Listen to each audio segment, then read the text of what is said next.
na ko yaay loo jàppoon bàyyi ko te ñëw man ko xoolal Souleymane mi collègue Souleymane la kooku de man sa collègue la de. collègue la dañoo bokk club.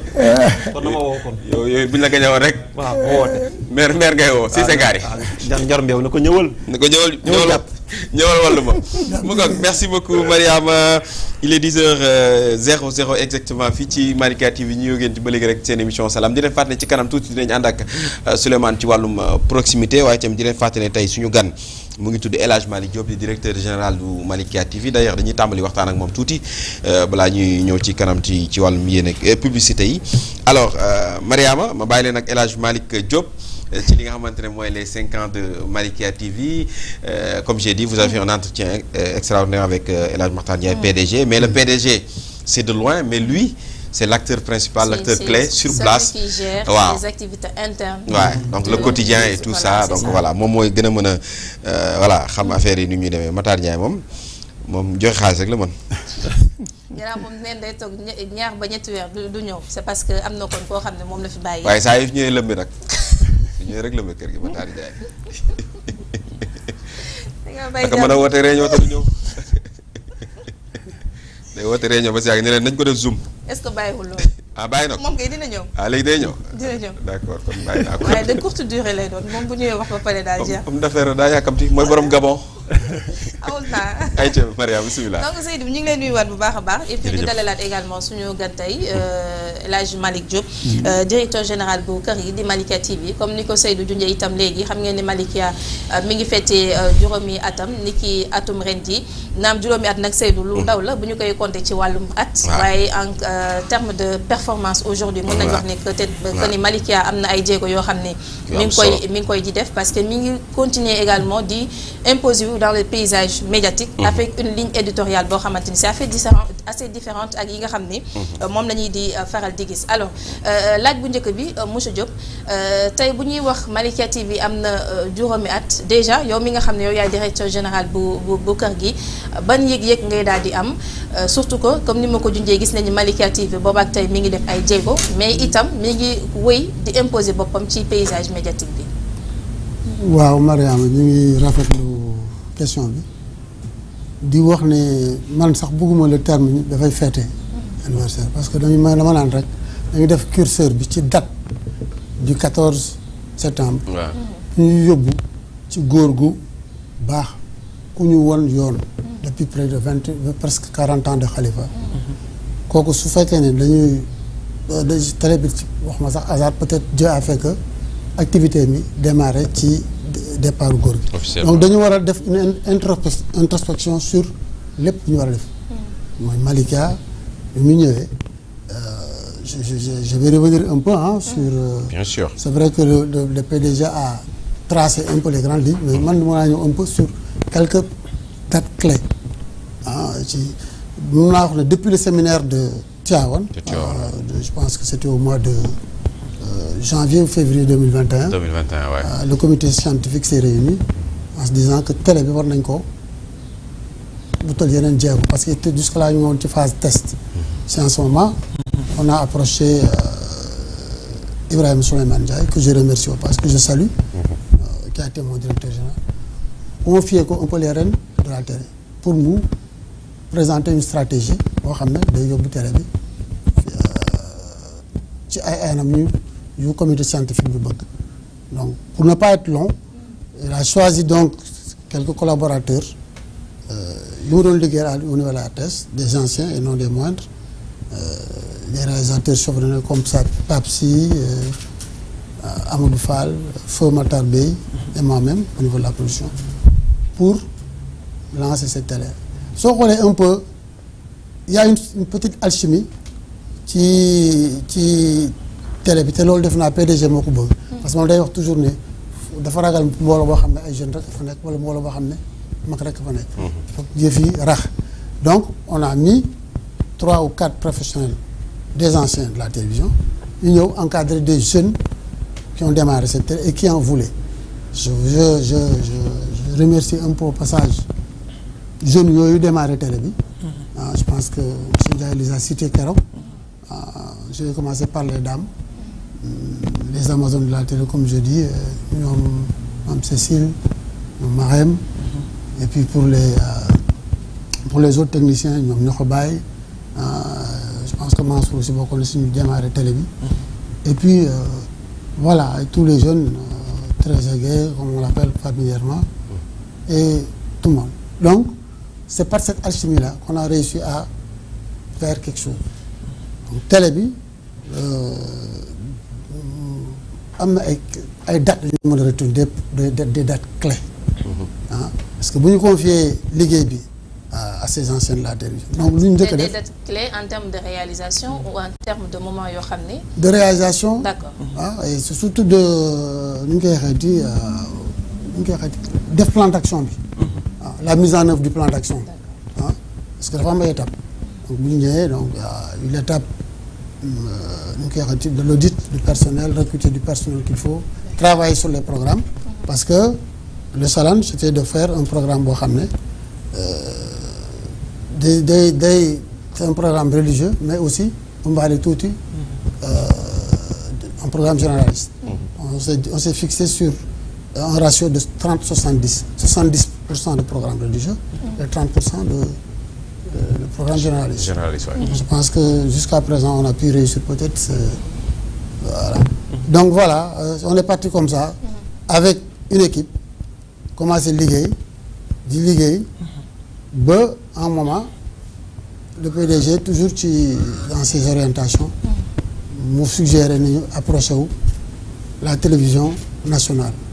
Donc ça c'est une date repère loo xam ne aussi c'est une innovation bu Malikia indi quoi. Se rapprocher de l'opérateur historique mooy RTS bu fexe ba nuyu un partenariat yàlla dimbali nañu si ñooñu nangul ñu ko donc ça nous a permis d'avoir les programmes de la RTS et surtout l'info parce que tout le monde sait que une télé comme suñu télé bi mënul investir beaucoup de moyens sur l'info parce que l'info coûte cher. Effectivement. Donc on a pu à partir de biais de ce partenariat avoir la RTS avec nous certains programmes de la RTS et l'info.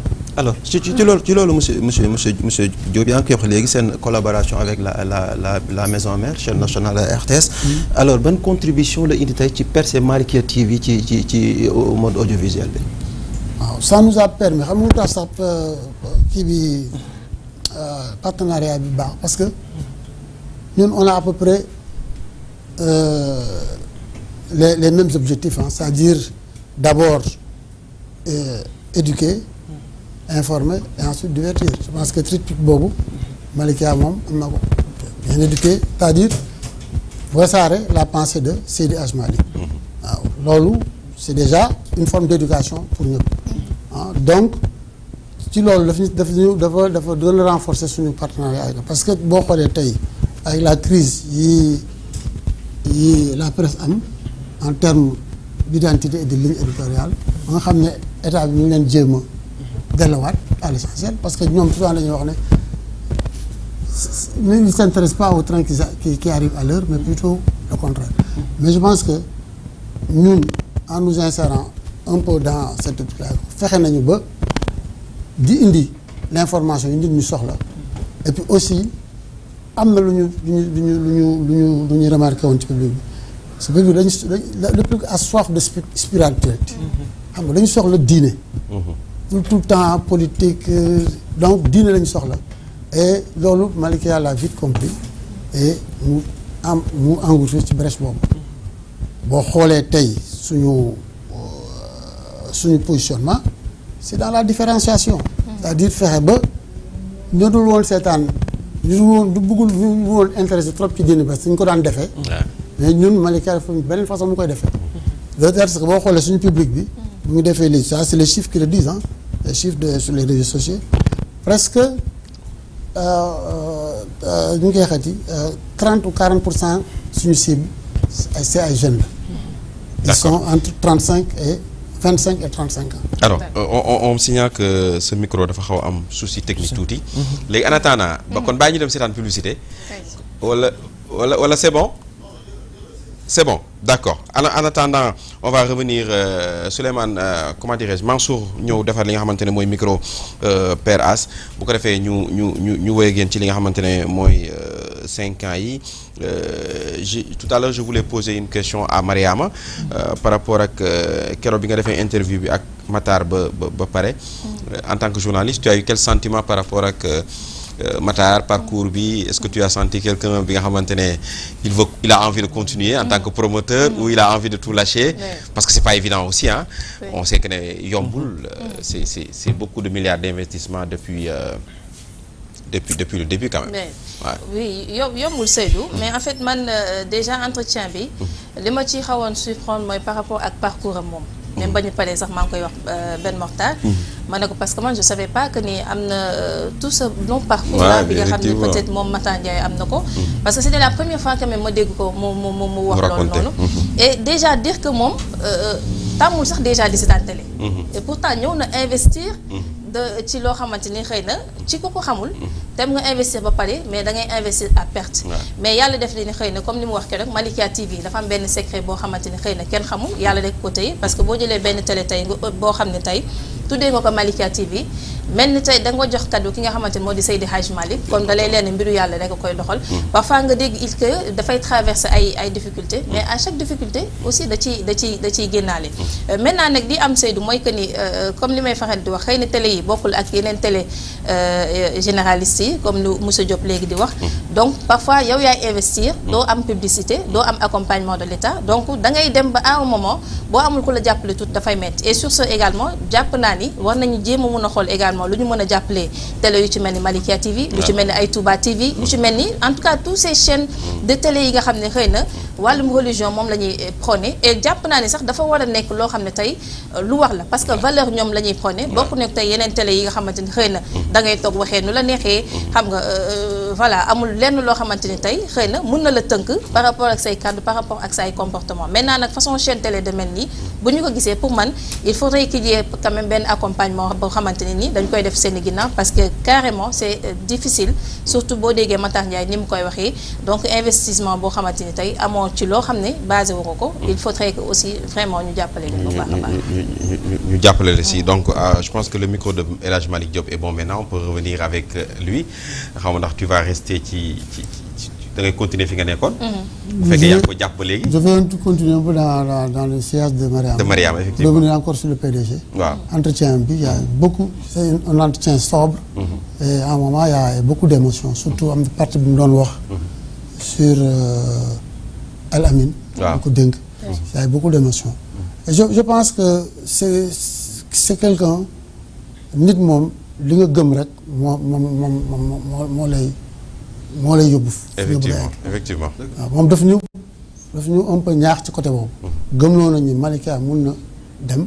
et en fait mosuñu bàyyi quoi. moi quand on venait on était assis sur nos certitudes def nañu 30 ans de télé ñu ci bëri en moyenne.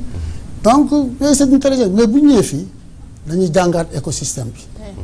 waaw vraiment Malikia moi je le dis sans fausse modestie dañuy jàngaat. naka la diine bi di taxawee naka lañu donc tout ça encore une fois on le doit à Malikia et ça nous a permis de nous réajuster et de viser notre cible et ça franchement encore une fois vision la bu ñu partager avec le président et aussi avec nu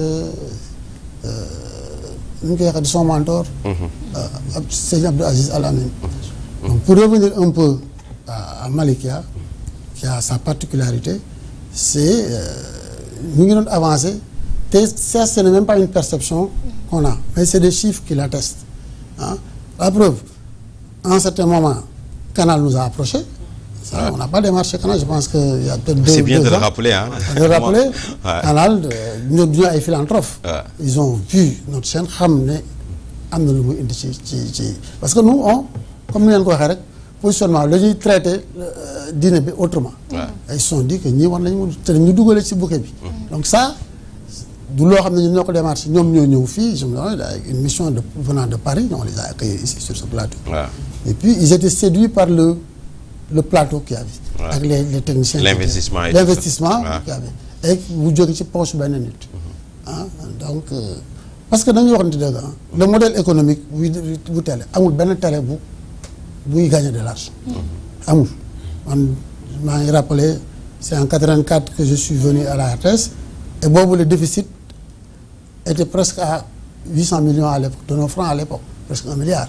ñu tetee la subvention de l'État RTS tëj na bu yàgg. donc presse bi moom mënula indil xaalis noo gëm-gëm rek ak passion moo la ciy dugal. effectivement waaw pour mu yóbbu la donc je pense que loolu moom war nañ ci bàyyi xel. encore une fois di waxaat ne PDG bi comme on le dit ah du ñëw tout le temps ci télé bi mais il me dit dayaa nañu wax mu ne man homme d'affaires là j'ai du flair. donc bu muy dugal xilaas yi je pense que ça c'était une bonne initiative. que le fait que nit ñi mun a bu ñu nekkee seen kër di dund. waaw di dund et puis aussi le principe des gàmmu. léegi gàmmu yi daf ko indi ci biir kër yi tous les samedis boo xoolee Malikia dañu def sur ce plateau là ay gàmmu. yoo xam ne avec d'éminents duñ koy xeeti intellectuel yu nekk ci composé le desk religieux. Un bon casting du desk religieux moi ça m'a impressionné parce que quand on a quelqu'un comme Pape Matar Kébé docteur quand tu as imam li ñu koy xeeti imam Maodo Fall de Pire le recteur comme on dit quand tu as mon ami Mansour Fall Abdou Aziz Fall ñooñu ñëpp tous ces gens là ils ont Jabel comme on dit Koulim et derrière tout ça un jeune muy le professeur Kébé qui ku yaru ku mun a dëkku mag yi donc je pense que comme ni ñu ko waxee toujours alchimie boobu mu ngi am si biir mag yi toujours dañu nañu dugal jeune yu mun a bokk ak mag yi donc voilà Malikia donc par ce modèle là a pu plus ou moins attirer les gens fexe ba téléspectateurs yi ñëw lu ñu comme ni ñu koy wax suñu seule référence mooy les réseaux sociaux on a les chiffres qu'on nous a donné pas plus tard qu'hier on est presque à les 400 000 abonnés pour une télé qui comme on dit qui vient de naître 400 000 abonnés 400 000 abonnés c'est dans les 2 années 3 ans yi mujj yi chiffre yi mooy yore démb rek du ñuy wane ne presque 40% de nouveaux abonnés am nañ ko ci pendant la période du Mawlud des gens qui ont fait un rush c'est toujours comme ça pour ñëw Bichri Malikia et cible boobu je reviens au-dessus c'est une cible jeune c'est entre 25 et 35 ans donc ñooñu mooy wane ni jeunes yi am na leneen lu leen soxal aussi lu dul fecc ak way dañu soxla dund seen foi et je pense que loolu Malikia mi leen ko jox bu doy et léegi Malikia a compris ça nga xam ne dañu dugal ay oustaz jeunes ngeen oustaz Pedre ak d'autres Daouda Camara qui vient de nous rejoindre il y a Mohamed Cissé Ndiogou donc tous ces jeunes là jori dañuy gis seen bopp ci ñooñu donc loolu mooy wane ne vraiment Malikia am na vision am na bugg xam na fu mu jëm je pense que mënuma wax d'emblée que peut-être ñi ngi teg mbagg télé yu mag yi mais en tout cas mais loolu moo am monsieur Diop ñu ngi leen teg mbagg loolu dama ne télé yu mag yi ñu ngi leen di bëgg a rey c'est pour ne pas dormir sur nos lauriers mais dama ne loolu chiffre sax daf ko wone pendant la man Pape An daf ma daan woon na di ma kii pendant le Ramadan Pape An daf may woo ne ma mais Seydou Baye li ngay def ma ne pendant les grands événements Malikia day nekk à la tête c'est sûr du ay lu ñu wax ni sax boobu toujours encore une fois c'est attesté par des chiffres est-ce que loolu ça ne va pas confirmer les propos de Mbackiyou Faye quand on était parti au lancement des télévisions religieuses avec Canal ba mu ne leen la prochaine fois quand on va signer les contrats on va revoir les termes oui parce que les télévisions religieuses comme ni ko Mariam waxee nii fu mu nekk nii vraiment ils sont en train de percer parce que le fait que Canal bàyyi leen xel teg leen xel on sait que y a quelque chose. quelque chose Canal ñoom c'est pas des philanthropes. du tout xam ne da leen leer ne ñu ngi dugal seen liggéey dina leen indil ay. donc vraiment j'encourage encore une fois tout le personnel qui est là des gens qui en veulent ñu nekk seen ginnaaw comme on dit doole jën ndox. ñun tey suñu mënee diriger cette télé là c'est parce que quelqu'un nous a fait confiance derrière. ñu koy remercier c'est le PDG. wala ñu dénk lu day ni télé. dénk la ay nit dénk la ay investissement ay milliards donc da ngay investir da ngay xam ne liñ la dénk am nga demain ñu koy xati forme de redevabilité loo mun a teg ci loxoom suba. Je pense que ñu ngi ciy dox avec des jeunes comme vous comme man dañ may joxaat doole sax parce que damay jàng tout le temps ci yéen fu sama tànk ak sama loxo mënut woon dem yéen a fay demal waaw vraiment encore une fois nañu wax rek laal nañu yàlla lafal cat. amiin incha allah waaw Malikia daal mi ngi sur la bonne voie. Et comme ni ñu ko waxee rek il faut pas qu'on s'arrête en chemin. Qu'on s'autoglorifie. nañu fu seen nànk rek dem ba ñi egg fi ñu bëgg a egg. waaw te loolu nag liggéey moo koy et justement monsieur Diop parce que yaa ngi koy wax léegi par rapport ak le modèle économique ku ne gis na ni aujourd'hui yow yaay le directeur général xëy na Matar Ndiaye oui il est le PDG mais ci activité interne yow yaay ëpp li ciy impliqué wu en termes de programme contenu et tout aujourd'hui gis nañ ni site internet yi ñi ngi yokku télé yi aussi ñi ngi yokku et li ñuy di gis mooy nit ñi ci li ñuy gën a gis seen bopp ci ay programme sax xëy na yoo xamante ne nii ñu baal ma mais amalu leen njëriñ est-ce que itam tey yéen a ngi xalaat en termes d'innovation Malikia naka la war a mën a def ngir gën a mën a des ci paysage médiatique bi est-ce que yooyu aussi ci ay projet yéen a ngi ci xalaat bu baax a baax. Moi je pense qu'on est plein dedans parce que léegi la réalité mooy digital benn télé du ko umpe ku ci nekk da ngay am ay plusieurs plateformes ça peut être sur YouTube ça peut être sur Instagram ba pare yore nekk sur la TNT. donc mais li liggéey bi ñu war a def. encore une fois c'est-à-dire travailler sur le contenu. Ouais. Le contenu c'est important li ngay proposer nit. c'est important ba mu mën ci mën gis boppam. c'est ça qui fait la différence. On n'a pas à s'inquiéter ñun xam nañu cible bi lan la bëgg. mais il faut ñu travailler ci loolu. xam nga donc l'important encore une fois mooy li may wax dès le départ Malikia dafa positionné wu dans la différenciation. Je n'aime pas quand les gens disent faire la télévision autrement parce que télé moom benn nañ koy defee benn façon. benn façon la. y a rien de y a des fondamentaux comme on dit. Sûr. Mais on n'invente rien. Ouais, du tout. On ne faut pas réinventer la roue. Ouais, c'est sûr. Mais ce qu'il faut c'est taxaw ci benn position boo xam ne. nit ñi duñ ko on a toujours les mêmes événements. Souvent dañ koy comme ni ko Matar doon waxee keroog. doo jël benn kees teg ci benn oustaz muy wax non am na benn façon boo xam ne booy traité nga xam ne nit ki su doon dem sax dina taxaw daal ne ah. voilà ma jox la exemple li Malikia innové entre autres par exemple la ziara générale depuis plus de 50 ans xam ñaata année la am. dañ daan kenn mosu ko woon vivre. en live. Malikia a été la première chaîne à faire vivre en live. léegi c'est devenu une école. Le convoi. Convoi bi. tout ce qui se passe derrière mais sauf loolu kenn mënu ko kan léegi c'est devenu une école ñu ngi koy def.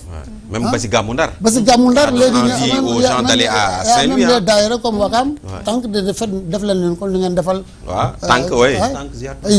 donc ziar tànk donc ça veut dire que Malikia indi na benn. avec l'incontournable Mamadou Mboup. waaw moom Mboup d'ailleurs mu ngi lay yóbbante ay nuyoo di la ziar. moom mooy xam ne moom c'est moom mooy wax gaynde kii bi.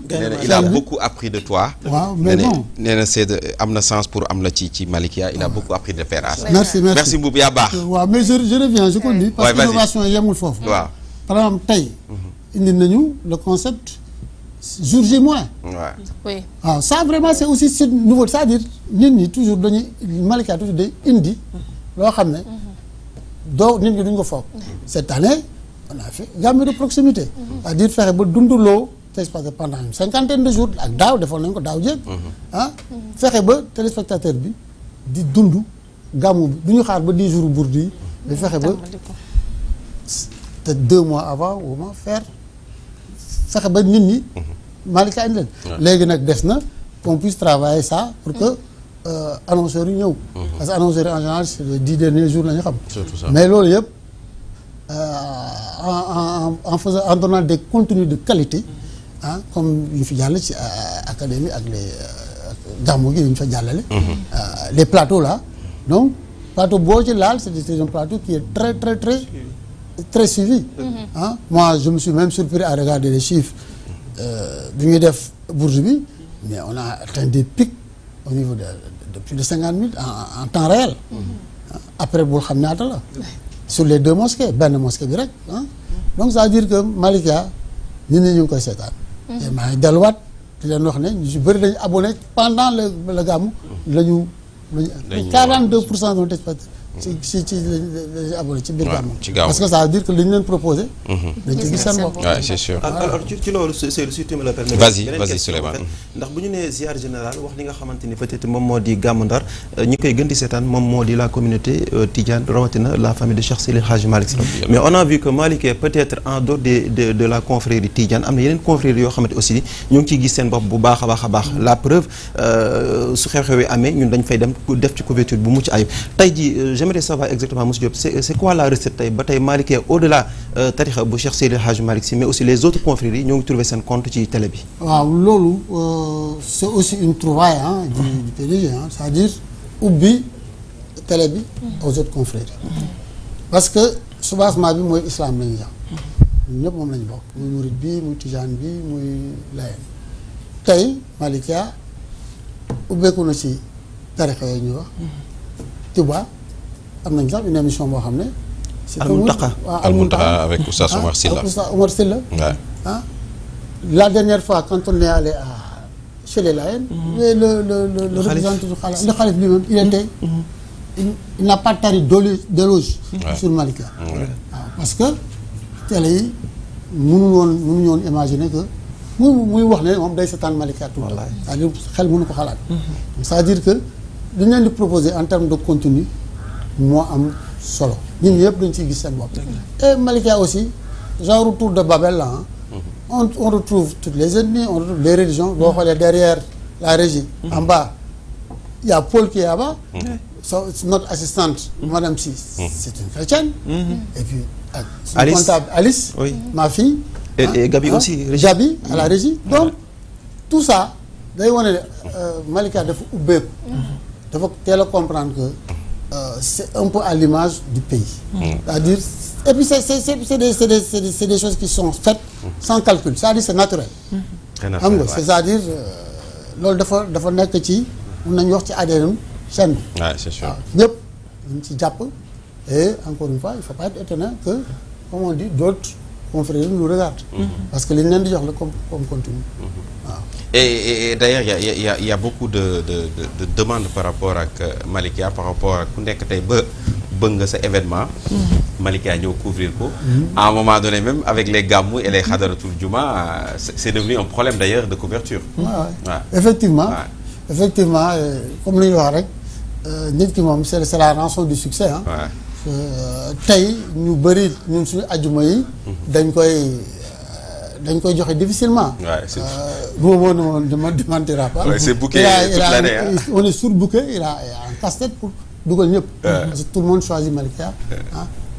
ma leen di wax ne dès le départ aussi on avait signé une alliance avec Abnao. Abnao pour couvrir les khadara du vendredi. On a contribué à. Bien sûr. Parce que loolu aussi c'était une trouvaille de Sëñ Abdou Aziz Junior. Macha Allah. ñun vite ñu ngi koy xeeti seen kii Sarr. Oustaz Fata Sarr. ñu ngi ñu koy nuyu de passage. ku baax oui quand même ku baax. ñu approché na pour ñu liggéey ensemble pour propager ça te donc loolu mooy wane ne encore une fois que Malikia am na ñu koy seetaan am na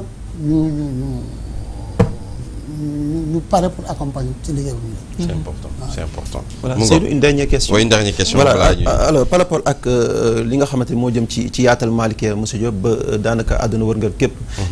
gis ci seen bopp bu baax a baax tey du ma ne Dakar ndax Dakar peut-être mën nañ ne am nañ ko mais boo xoolee les autres régions du Sénégal aussi am na fa ay taalibe yoo xamante ni Malikia la ñu bëgg Malikia la ñuy safoo te ñoom peut-être bëgg nañ un jour Malikia am benn programme boo xam daf leen koy jagleel pour dem ci ñoom dund ak ñoom li nga xam ne moo di mbirum télé beeg yu ni mel est-ce que tey yéen ngi xalaat benn programme boo xamante ni da ngeen koy destiné à ces populations yi nga xam ñoo nekk hors de Dakar di bëggee Malikia pour ngeen dem foofu aussi tamit dund ak ñoom mais également di fa def émission yi. waaw télé comme ni nga wax c'est une bonne question télé moom comme on dit dafa soxla interactivité c'est-à-dire à un moment nga xam ngay jokkoo ak ñi lay seetaan.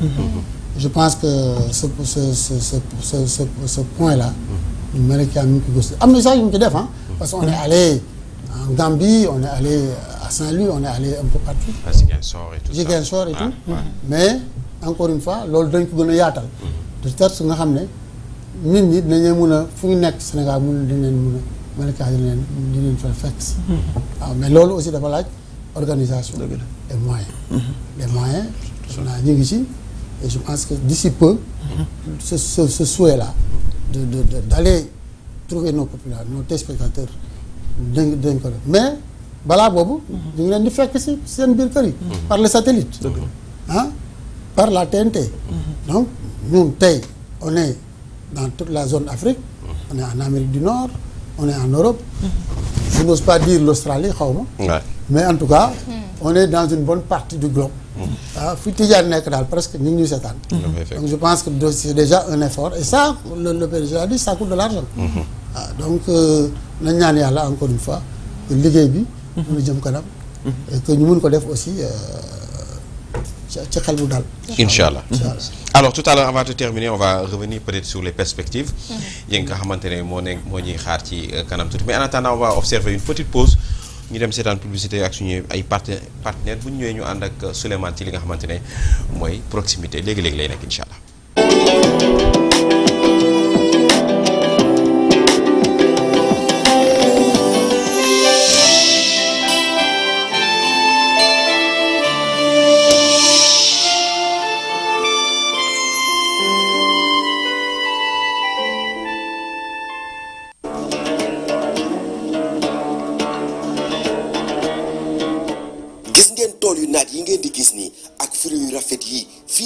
defarale jus bi gën a neex jus bi gën a set waaye nag jus bi gën a sell enjoy boo ko naanee di nga ko daal di enjoy waaw ak ci waxtu boo leen mënti nekk ma ne enjoy moo gën ci yéen waaye nag ak xew-xew boo leen mënti am bëgg teral seeni gan taamu leen jus enjoy ndax nag am na ci format 1 litre waaye nag ci format 200 ml pour les enfants ndax nag xale yi enjoy la ñu taamu enjoy la ñu bëgg ba tax nag enjoy daal di leen ñëwal ci ay saveur yu doy waar lu ci mel ni orange pomme ananas goyave cocktail mangue chocolat wala nag lait foo leen mënti dem ci grande surface yi magasin yi wala ba ci boutique yi boo leen demee di ngeen fa fekk jus bi nga xamante ne mooy enjoy boo leen ci bëggee xam lu gën a leer wooteen leen léegi ci 77 517 87 67 wala ci 77 663 14 95 77 663 14 95 wala ci 77 117 07 14 77 117 07 14.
merci beaucoup à nos deux partenaires tey Sultan ak jus bi nga xamante ne mooy jus enjoy macha allah sénégalais yi ñu ngi koy naan bu baax a baax a baax ñu ngi dox de. waaye manqué na ci plateau bi. daal ñu ngi koy maa koy wax manqué na ci plateau bi. Souleymane ren xam nga fi nga jëm. Matar moom keroog këram laa ko fekk ne ko Matar. jus enjoy bi dox na tee bi dox na jox ma ci sama pourcentage. ak pourcentage waa plateau bi. ah man sama bopp laa lijjanti de man ba ma demee kër Matar sama bopp laa lijjanti. nee naa ko daal jus bi dox na yàlla tàccu na la yàlla seetaanu la jënd nga ñaari oto. Sultan kay doxle nañ moom. jënd nga ñaari oto. jus bi dox na tee bi dox na. yàlla seetaanu la Matar wax Ndiaye. dëgg yàlla. jox ma ci. mu jox la sa wàll. waaw man kay jox la suñu bos. man daal gis nga Mariama ma la wax ci Seydou mi nii xam nga li ma la doon wax a ngi nii. man moom gàmmu moom yow Seydou ba mu ko weddee yàgg na Seydou mi. man moom gàmmu moom lu mu xat-xat dinaa doxoon kër Matar Ndiaye jël sama pourcentage ñibbi. waaw loolu moom dinaa ko def moom. pourtant sorantew ñu de booy dem de mën nga ñëw woon Mariama sorantew ñu de. et même mieux dem sax jaar na fi ñu nekkoon.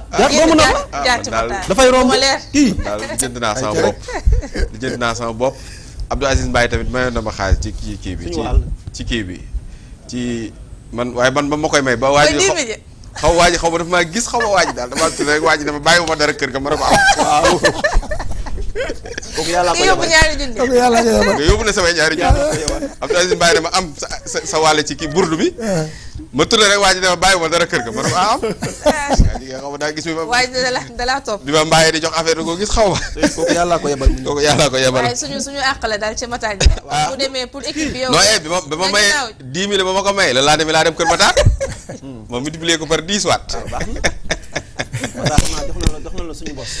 baax na daal jël naa yàlla baax na. gis nañ discrimination bi. amul problème léegi yow laajoo Matar ñoom ñii bi ñu demee kër Matar duñu fa jógee laajoo. waaw Mariama sama wàll. ñëwal sama wàll. yow léegi yow mag yow lay jaxase génne na ci boppam. sama wàll yow benn dégg naa jox nañu sama wàll. xam nga bu enveloppe amoon su ma ñëwee dama koy xaaj dala Souleymane sa bosa gi nii. xam naa loolu bàyyi ma jël bii. c'est binôme la. moom xam nga loolu sax su dee saa dama bëgg a génn. kër PDG daal neexoon na bëgg a génn rek. kër PDG daal neexoon na ci 5 ans yi dégg naa berneel lañ leen. dafa lañ leen ay teraanga. Mariama sax jox nañu ko fa ay tissu. waaw loolu yoon la nag xam nga Mariama day sañse toujours.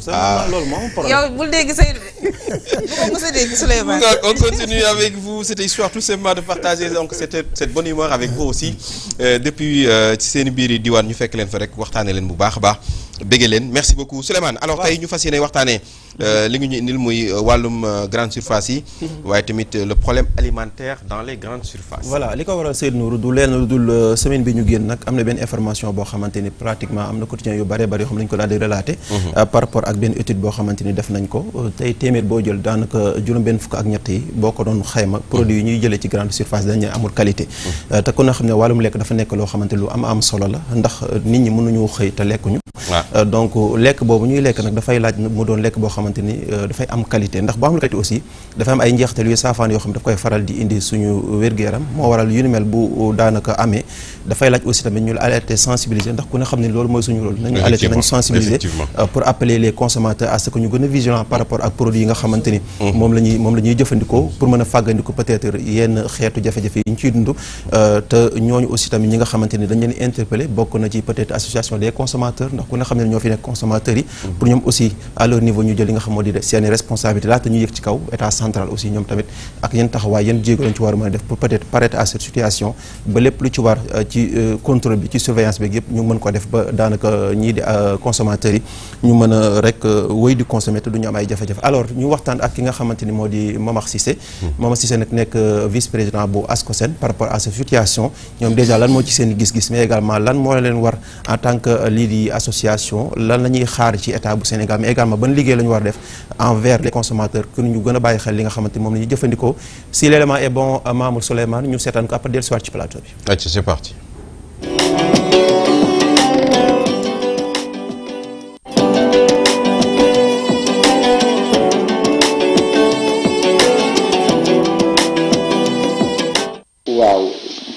waay jëfandiku yi li nga xam ne moom la ñuy jënd ci point de vente yi muy grande surface yi ak li nga xam ne moom la ñuy déglu ci publicité yi ci yenn li ñuy jëfandikoo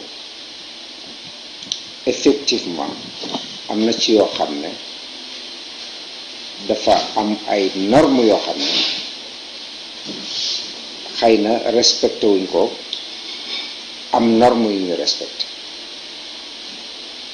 ma wax ca départ bi ne produit malsain comme ni ko tubaab di tuddee nekkul produit impropre à la consommation maanaam lu nit mën a lekk la waaye lépp loo gis dafa am loo xam ne day répondre ci ay normes normes yi nag ay nit a koy def bu fekkee ne produit bi dafa am xorom dañ naan teneur en xorom lii la war a nekk bu ko dépassé moo tax ñu ne malsain maanaam noo koy gën a di utiliser mu gën a am njeexital ci sa yaram loolu valable na bu fekkee ne jëfandiku bi ngay def itam ci jëfandiku ci li ngay jënd produit bi dafa am suukar trop bu dépassé teneur bi nga xam ne moo normal dañ naan produit malsain def na aussi ci li ngay jëfandikoo bu fekkee ne dafa am matière grasse maanaam niin bu rëy teneur bi nga xam ne moo ci normal bu ko dépassé am na noo koy jëfandikoo bu boobaa dañ naan produit malsain bu ma ñëwoon tey jii ci saf-safal yi saf-safal boo ko jëfandikoo ni nga ko war a jëfandikoo bonut ndax bu ma jëlee benn tablette def ko ci sama cin dafa war a méngoog nombre de personnes bi te waruma cee yokk xorom waaye fii ci Sénégal dañuy lekk xorom trop di lekk mu niin trop di lekk mu saf suukar trop loolu nag mooy am njeexital ci askan di leen indi ay feebar yoo xam ne ñuy wax maladie non transmissible publicité bi tam dafa am beaucoup publicité mensongère yoo xam ne la ñu sey wax ne moom lay def loolu nekk donc état war na taxaw foofu ba éviter publicité mensongère association de défense des consommateurs nag li ñuy xaar si ñun mooy sensibilisation askan ne bala ñuy jënd produit ak fu ñu ko mën a jëndee nañu xool environnement bi parce que environnement bi sax dina tax produit nekk un produit malsain parce que day contaminer produit bi xool itam composition produit bi xool date de péremption bi état nag ñu ngi xaar ci moom vraiment mu réglementer publicité bi ba dindi lépp luy publicité mensongère en tout cas consommateur gannaaw bu ñu ko sensibiliser war na xool utilisation bi muy def ci produit yi nga xam ne moom lay jënd parce que c'est la dose qui fait le venin comme ni ko tubaab waxee loolu lu am solo la te ragal naa ne dina am campagne de sensibilisation yoo xam ne dafay gën a jege population bi ba population bi approprié bi li nga xam ne moom lañ war a lekk ak li nga xam ne naka lañ ko war a lekkee ak li ñu war a éviter pour que du am njeexital bu bon ci suñu yaram.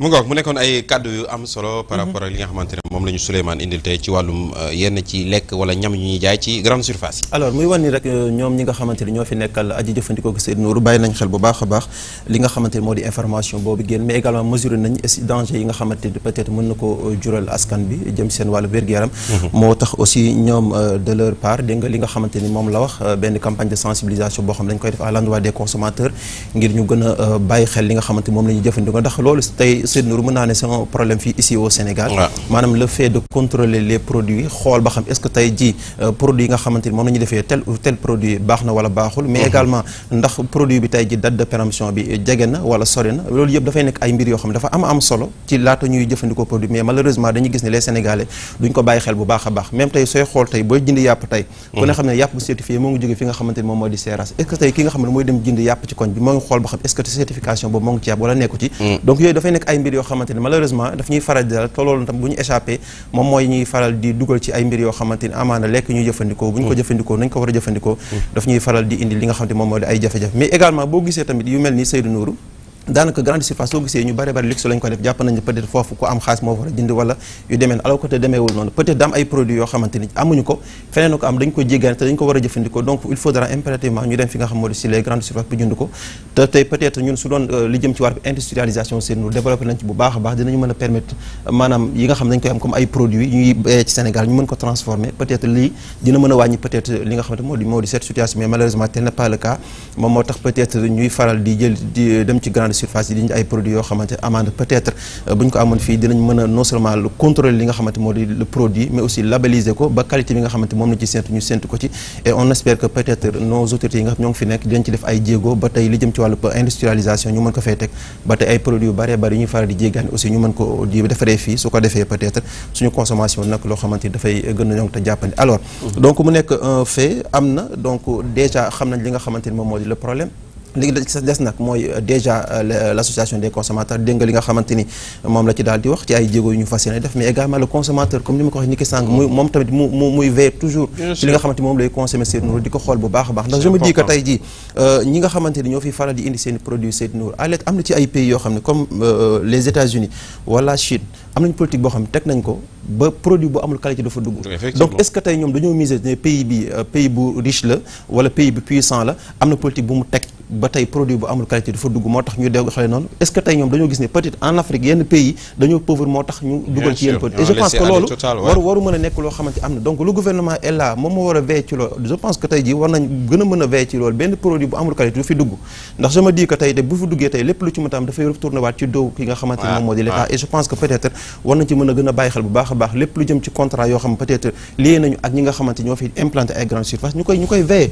ci prix bi ci environnement bi ñu koy jaay mais également sur la qualité et je pense que loolu aussi état lañ ciy xaar et je pense que peut-être lii am na dinañ ci jël ay mesures yoo xamante peut-être à l'avenir dootul amati donc mu nekk loolu Seydou Nourou nekk loo xamante peut-être lu doy waar la et que les autorités encore une fois ñoo ngi leen ciy xaar ñu jël ci ay mesures su ko defee lu ni mel wax dëgg yàlla mu bañ a amati Sénégal ndax dama di que tey mënuñoo toog te lekkuñu kon lu ñuy lekk dafa war doon loo xamante lu ñuy saytu la dafa war doon loo xamante état bi da ciy bàyyi xel mais également ñii di population aussi la leen ciy xaar ci taxawaay ci saytu ci contrôle aussi dem ñu def ko c'est important il faudra que nos autorités aussi veillent sur ces choses-là c'est important parce que aussi à the end of the day comme ni ñu doon waxtaanee sànq rek grande surface ñu bëri bu ñu duggee du ñu xool sax date yi yooyu dugg di jënd rek comme li Maria wax sànq waaw les promotions là il faut en méfier de acheter un offert là il faut vraiment ñu moytu ko parce que souvent le plus souvent day fekk yoo xam ne date bi pour mu périmer li ci des bëriwul quelques jours léegi boo ci jëndee lu bëri nag balaa nga koo lekk mu jeex et puis voilà donc il faudra que vraiment que ñu respecter aussi bu baax a baax sénégalais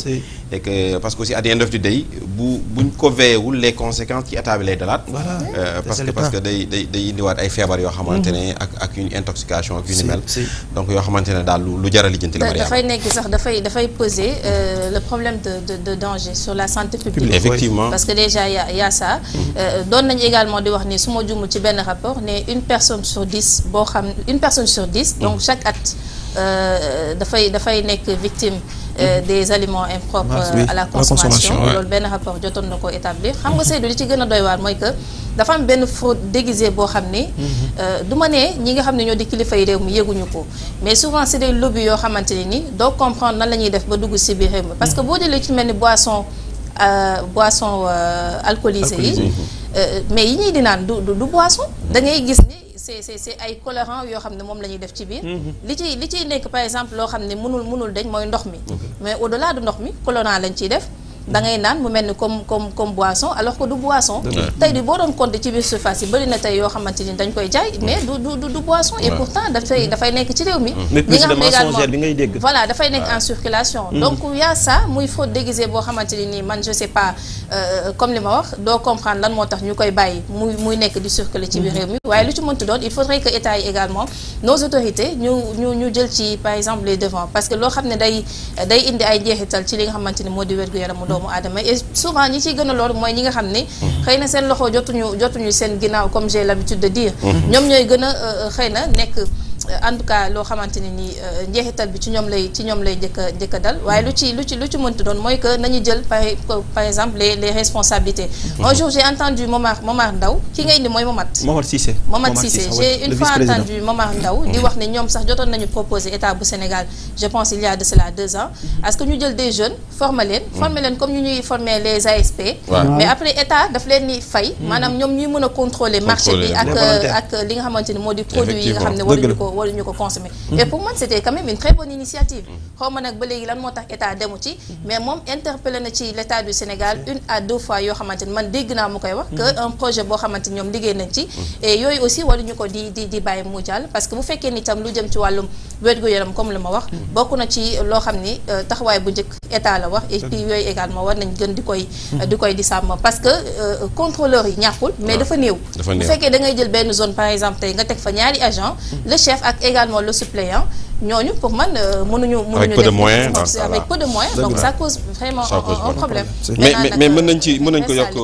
sur la mission des 1000 volontaires de xaw ma lan yi ñu recruté dernièrement d'ailleurs ils doivent entrer en formation aujourd'hui à Thiès nañ boole ci seen mission loolu tamit ñu ko foog naa ñoom ils ont été formés pour contrôler les prix et tout ça commerce moo leen jëloon waaw donc mën na nekkaale ci biir contrôle bi voilà sur la qualité moi je pense que aussi il faudrait que les contrôles à la frontière soient surtout là-bas aussi c'est important parce que loolu la quoi ñëw après di wut ay volontaires mais je pense que si les gens étaient systématiques xool am na joxe comme ni ma dit aux États-Unis ou dans d'autres pays pour ne pas les citer am na yenn produits yoo xam dafa dugg jamais ba ñu koy gis ci marché bi donc il est important que contrôle yi aux frontières que ces contrôles là soient renforcés c'est important merci beaucoup tàngal yi ngay di kaas yi rek tàngal juróom yeeg yooyu billaay ak maa ragal ces bonbons là pour les jeunes c'est très dangereux pour les enfants il faut qu'on en parle c'est des moi ça fait peur ça fait tellement peur man ay biscuits yu jar fukki dërëm mu ma tiitalee affaire fukki dërëm lu ci waaye di am paquet biscuit fukki dërëm. prix usine. suñu grossiste. ñu daane boo amoon juróom sax mi ngi am lu bëri. waaw ay léegi moom. mais léegi fukki dërëm am fukki dërëm moom moo ci am du dara. léegi nag te chips yi aussi loolu beneen problème bi mooy mal conservation. di nga jënd produit boo xamante ni ñu ne la bu ko teg fu am. naaj lumière bu ko teg fu am naaj da ngay gis ñu exposé ko fu am naaj. déjà chips bi ka koy jaay rek boo ko gisee mu gàddi chips yi bay wër ak moom dëkk bi rek. loolu déjà beneen problème. naaj bi dina ko wër ak moom naaj bi weer balaa muy jaar. et chips yi dafa chips yi aussi comme moutarde yeeg bouillon yeeg yooyu am na ci yoo xamante ni ci benn température nga ko war a conserver maintenant boo demee exposé ko ba pare ñëw di ko jaay nit ñi. am na foo xam ne parce que yaa ngi leen di lor. am na foo xam ne bañ a tudd tur mais boo fa demee pratiquement boo xoolee produit yooyu nga fay gis nag table yi nii la ñuy def. est-ce que tey jii yooyu c'est de qualité. non baaxul nañ ko mais est-ce que nangu nañ ko dénoncer ndax bu ñu dénoncer ñu ne voilà dañuy liggéey dañuy daan seen doole. mais daan seen doole ba lor doomu jàmbur aussi. le pire mooy devant les écoles. waaw moom laa la ci buntu école xale yi. boo fa rombee table yi ñu fa teg. produit yi ñu jal ci table yooyu. comme baletu tubaab. yàlla xam na en tout cas Seydou Nour nañ ci gën a bàyyi xel baax a baax les autorités aussi jël les devants comme ni ko Mariama waxee ndax yaakaar naa waruñu bàyyi lu ni mel peut-être mujjul ay propositions yoo xam peut-être ëllëg ci biir daf ñuy porter préjudice et je pense que le gouvernement est là pour loolu pour non seulement assurer suñu sécurité donc sécurité alimentaire la ñu wax donc nañ ci gën a bàyyi xel baax a baax population bi aussi daf nañu am habitude lépp lu ñuy jël aussi ñuy xool les composants des produits mais également ñuy xool date bi nga xamante ne date bi la war a jeex su ko defee loolu tam dina leen mën a permettre non seulement ñu mën a éviter peut-être yenn situation yu. D'accord mu ngoog merci beaucoup Souleymane ci proximité vous revient la semaine prochaine inchallah comme tous les lundis en attendant on dit bonjour au doyen Chérif Cissé ñu nuyu ko bu baax a baax nee na mu ngi nuyu bu baax a baax DG El Hadj Malick Diop nee na mu ngi lay yóbbanti nuyoo bu baax a baax merci beaucoup Chérif wax na lu am solo nee na taalibe Cheikh mooy tàmbali waaye Maodo mooy daal di mottali. lu leer la merci beaucoup doyen c'est important c'est toujours un plaisir de vous lire alors on va revenir avec El Hadj Malick Diop pour terminer ci li nga xamante ne moom la ñuy waxtaanee tey les 5 ans de Malikia TV sànq dañ ñëwoon on va en venir avec les perspectives. Mariama nee na am na ñaari questions. on doit aussi regarder une vidéo. donc est-ce que du ma def benn bàyyi Souleymane benn bi. ayca c'est par rapport aux perspectives ayca perspective mais ñu ngi nuyuwaale aussi le juriste Abdoulaye Ndiogou mi ngi ñuy yóbbante. ñu ngi koy nuyu bu baax a baax doyen nam nañ ko. doyen faut venir là on t'attend demain. waaw. ñu ngi lay nuyu bu baax a baax Abdoulaye Ndiogou alors deux questions pour finir monsieur Diop.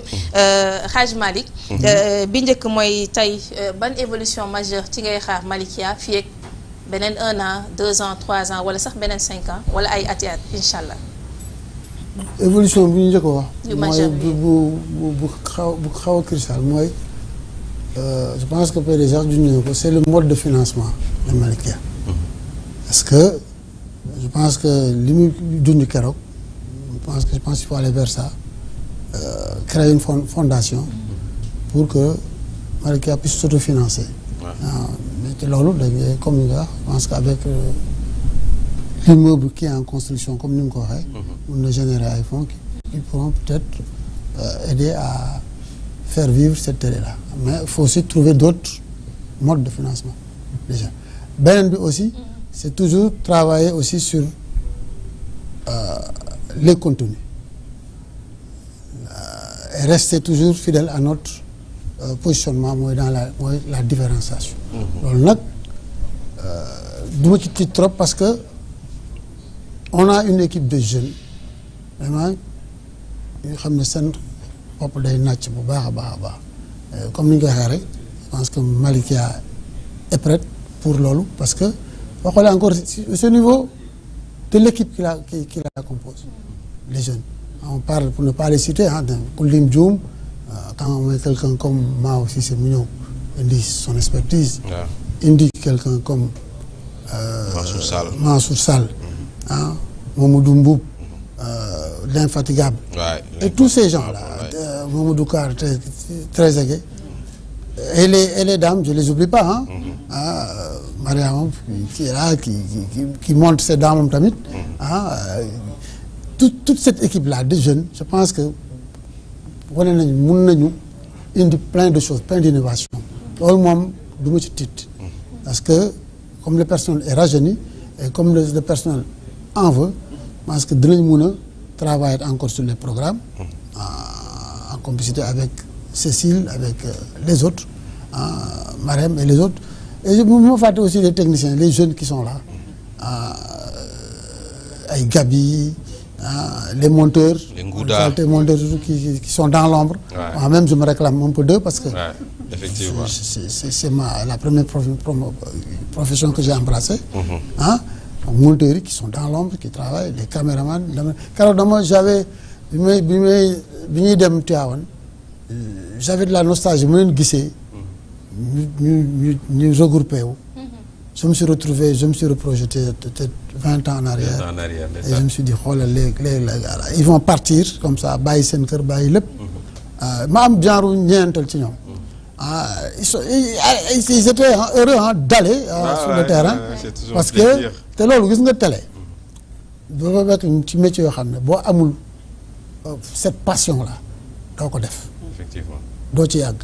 La preuve man maa ngi nii ba léegi maa ngi passionné comme c'était les premiers jours mais au-delà de ma personne mooy jeune fii dañu am passion duñu xalaat des fois da nga ni yërëm fi ñuy dem des fois ci àll bi da nga naan ñi fan la ñuy tëdd tey fan la ñu naka la ñuy lekkee mais encore une fois c'est des jeunes qui y vont et li leen itteel mooy fexe ba Malikia fi ñu koy xaar ñi gis ko wala au-delà.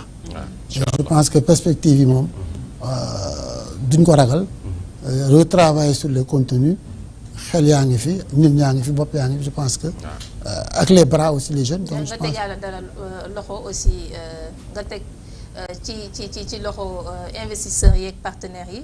ak annonceurs yi. parce que ku ne comme ni ma wax sànq rek lu ci mel ni Malikia par exemple moom mooy génnee ay fonds mooy def investissement am surtout bu gàmmu jotee tey ñun ñooy dugalaat li nga xamante ni moo di koppar gi aujourd'hui aussi lan ngay wax ñooñu pour ñu ñëw accompagner Malikia pour que ensemble ñu mën a réussir également cette mission. annonceurs yi ñoom bu la dara nax ñoom faruñu fenn ñun ñoo war a liggéey wane ay chiffres ba nga xam ne. ñoom ñooy ñëwal seen bopp. commencé na déjà.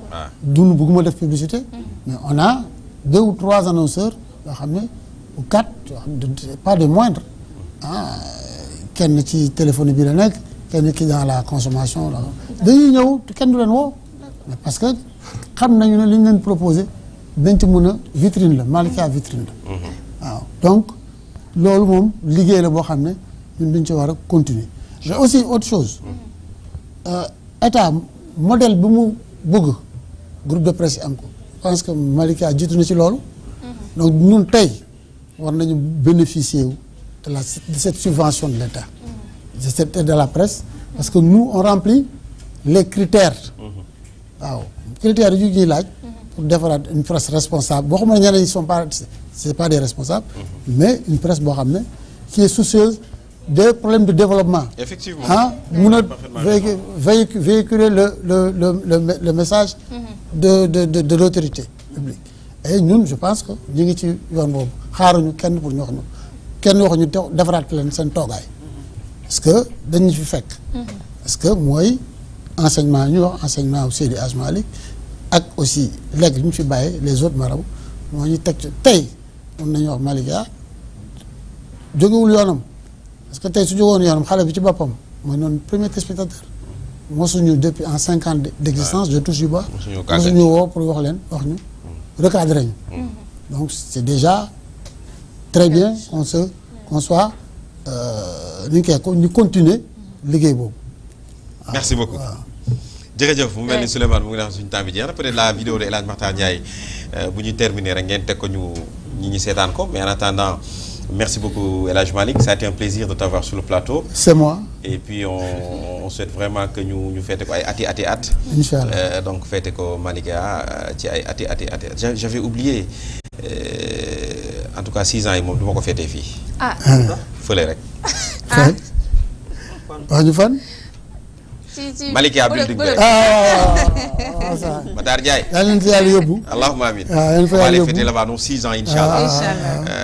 xam naa nag immeuble li comme que dama doon am na ñoo xam ne duñ fa dem xam naa moo tax immeuble moo tax ne ba léegi demoo léegi yéen ñëpp di ngeen dem dégg ngeen tout le monde va partir là-bas ñëpp dinañ dem en tout cas loolu bokk na ci li nga xamante ne mooy perspective yi ak li nga xamante ne mooy projet yu Malikia TV mooy Malikia building bi nekk fii ci ñaari tali incha allah fu mu nekk nii moom la ca des bëreetul waay toxu rek moo des toxu nag daa metti merci beaucoup en tout cas El Hadj lan mooy nekk kàddu tàggatoo yi mooy di leen remercier yéen di remercier surtout le personnel de Malikia waaw parce que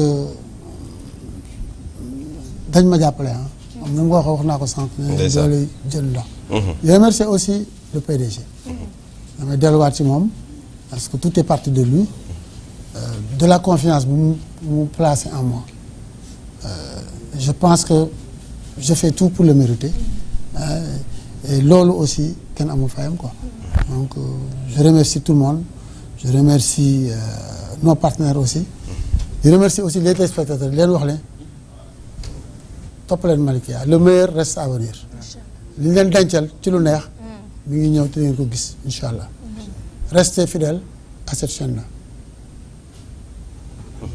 mu ngoog merci beaucoup Mariam merci beaucoup. Merci Seydou merci à toi merci également à toute l'équipe jaajëfal également Hadj Malick Diop mi ñu dalaloon tey sur ce plateau di ko ñaanal yàlla plein succès également lépp loo xam ne bëgg na ko en tout cas ci Malikia bokk na ci charge moom yoo xam ne tey moo nekk ci ndondom ñun on sera derrière bien sûr gunge ko incha allah Malikia ci kaw ci kanam donc on se donne rendez-vous demain incha allah même heure ñu gunge leen rek ba tey ci tolluwaay mi ñeel wàllum actualité. bu soobee yàlla incha allah merci beaucoup. Souleymane on se retrouve après-demain. Inch'Allah Seydou Nourou mercredi si rubrique Kumpa di la jaajëfal Père As mais également sama jigéen Mariama Traoré à vous amis téléspectateurs depuis ce matin ngeen ñu suivre donc di leen jaajëfal encore une fois di leen wax bonne journée à toutes et à tous. mu ngoog merci beaucoup Mariama yow démb dañu laa dugal ci générique bi dama laa gis ñu dugal la ci waa jamonoy tey gis nga ko. déedéet gisuma loolu. gisoo générique 5 ans bi. ci biir jamonoy tey lañ la dugal. sañu ñu loolu dem nga jamonoy tey. man lu may def jamonoy tey nga waajal sa bopp te salaam ne fi. transféré nañ wala Alima dama war a ñëw ci yéen. non baleen ma fii rek man fii laa xaj. xaw ma Paco moo ko defar xaw ma ko defar waaye tëmbal na la fii laa xaj. xaw ma Paco moo ko defar xaw ma waaye tëmbal na la si waa jamonoy tey de. ay ca jamonoy tey di ngeen ko am léegi incha allah Aïda Sall et sa team ñoom Alima ak ñoom dimbal leen ma. Alima ak Njole léegi incha allah dinañ ñëw ànd ak yéen ak Ndiogu Aïda Sall mbaa kii mbaa demul Ndar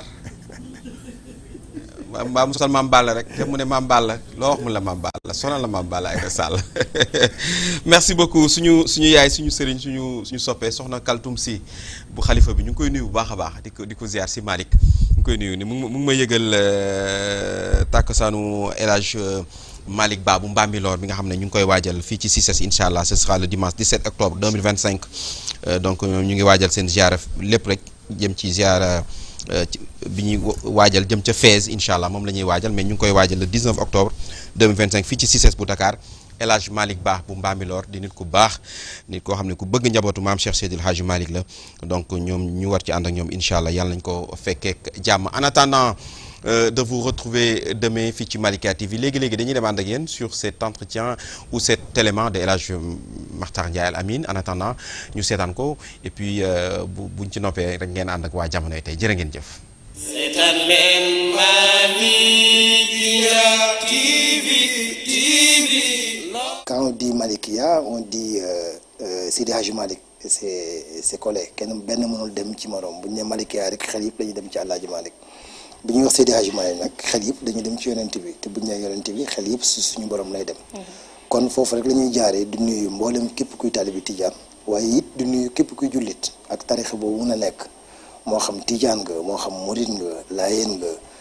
Baye Niass maanaam fépp fu ñuy waxee ashhadu an laa ilaaha illallah ba ci sax ñu du jullit donc pour gàttal daal ñu ngi nuyu mboolem nitu àddina yuy seetaan Malikia TV di am mbégte loolu du tegu génn. waaw satisfaction bi moom mënuñu wax ni fii la toll ndax comme ni may wax rek ñun rek nekk fi ci télévision te c'est pas évident benn télévision ñëw juddu nekk une télé religieuse àgg fu mu àgg tey ba mën a compétir. ak téléjournaliste yu nekk ci Sénégal bi yëpp parce que Malikia mu ngi doog am juróomi at bu ñu ñëwee tey ba Malikia mën a jonganteeg télé bu ñuy wax ni télévision nationale wala télévision bu mel ni TFM ak ñooñu nga xam ni ñii def nañ fi ay fanweeri at ñii def nañ fi ñaar fukki at ñii fukki at ak juróom ak lu topp loolu pour man fa la satisfaction mën a yem ci mbégte mais aussi am mbégte ci ñi jàppoon ni départ bi bu ñu koy def xëy na télévision diine am na fu mu war a mën a foo xam ne war a fa mën a àgg. ñu bari jàppoon nañu bu ñuy wax télévision diine mooy teg sa benn kees oustaz ba nekk ci ginnaaw wax ñun ñu ñëw indi la télévision autrement ci lan mooy fexe ba télévision bi doon télévision wu diine waaye mën a làmbaale pàcc lépp luy dundinu nit. parce que man je me dis que quand bi ñuy wax nit ki ak diine du càggante rek allahu akbar ak jàng alxuraan ak jàng xasida diine pour man c'est une manière de vivre c'est l'art de vivre c'est aussi benn philosophie ci àddina te loolu bu ñu koy wax mooy.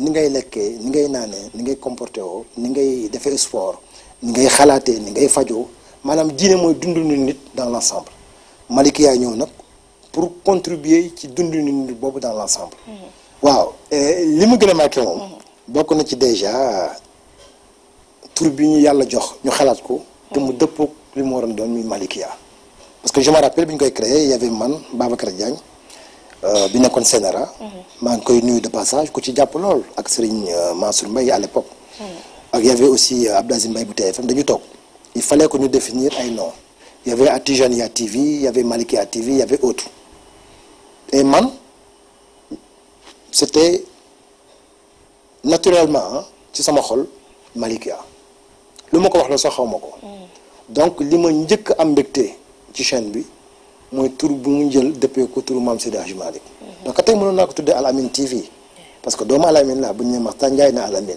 mënoon naa ko tuddee borom Brancare TV mënoon naa ko tuddee voilà neneen mais li ma poussé ba mu tuddee ko Seydi Hadji Malick xaw ma donc bokk na ci li ma gën a am mbégte le fait que mu tudd Malikia par contre lan la réaliser du ñu gën a bég bokk na ci dama koy wax toujours Malikia dafa juddu rek suñu borom daf ci barke mu sotti parce que maa ngi rappelé bu muy juddu dafa tombé 14 septembre lu tax parce que veille bi 2 jours avant dañuy seet Serigne Babacar Sy Mansour mu waroon dajale njabootu Seydi Hadji Malick yëpp kër Mame Mansour bu nekk Dakar pour waxtaan ak ñoom par rapport ak lancement wu jumaa ji mu ne ma kon da ngay bàyyi ba jour bi may def daje boobu ak famille Seydi Hadji Malick nga ñëw ak say caméra ak sa équipe ngeen filma loolu ma lancé waale ko donc mu dëppoo le 14 septembre bi nga xam ni mooy Mame Abdou Aziz te encore ma jox leen beneen secret mos naa ko wax bis télé bi gént naa ko 23 ans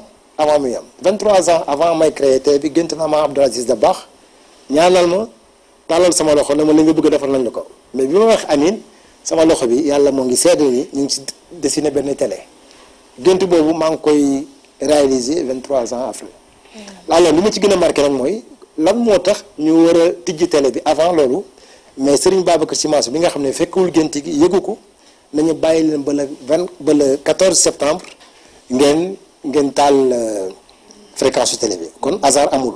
lu may njëkk a def mooy damay njëkk sant suñu borom ci yàlla ñi ma booleel ba nga xam ne métti yooyu ba amee ñoom ànd nañ ci ak man parce que bi ñuy xalaatee def télévision bi ki ñu ci njëkk a waxal ci àddina mooy Serigne Moustapha Sy Al Amine nga xam ni tey mooy suñu baay mooy suñu Serigne moom la ñu xoolee Al Amine léeg-léeg sax sama benn cousin na ma mais yow Moustapha yéen a yem génération maa ko waaw mais man gisuma Moustapha man Al Amine laa gis Moustapha su ma tooy moom day mel ni bàyyi Al Amine laa toogal moo tax su ma naan ne ko yaay sama baay parce que du moom laay waxal mais Al Amine laay waxal parce que Moustapha mooy sama Al Amine bu ñu ci waxtaanee ak moom mu rafetlu ko kontaan ci bëgg mais li ma ci ko wax mooy balaa nga ci yëkkati benn kàddu demal nga seeti suñu baay di Serigne Babacar Sy Mansour moom it ma am témoignage boo xam ni damay ñaan yàlla ñëpp dégg ko mooy Serigne Babacar Sy Mansour nit ku baax la nit ku tedd la kilifa gu baax la kilifa gu tedd la baay ju baax la baay ju tedd la parce que pratiqué naa ko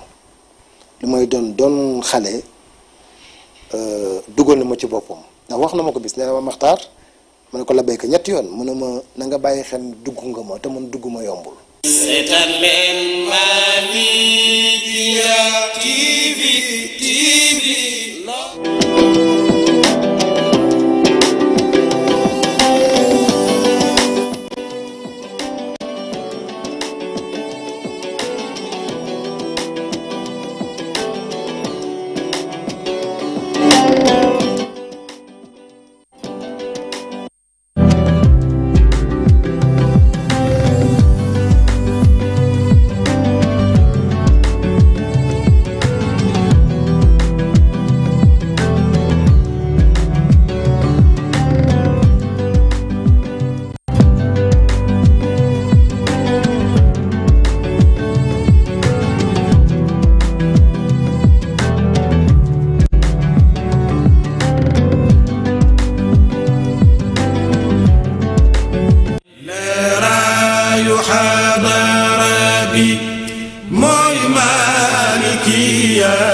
Cheikh Tidiane tanen leeraayu xadara bi mooy Malikia TV leeraayu diine ji ak tariixa Tidiane seetaan leen Malikia TV.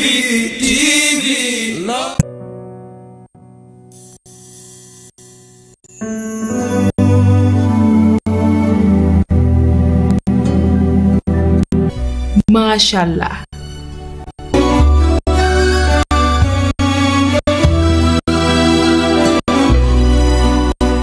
Boy seetaan na nga dem ca Télé Tidiane Malikia. Malikia, la marche victorieuse sur les routes de la foi. Une chaîne voulue comme un souffle nouveau au service de la foi, de l'éducation, de la culture islamique et de la participation citoyenne.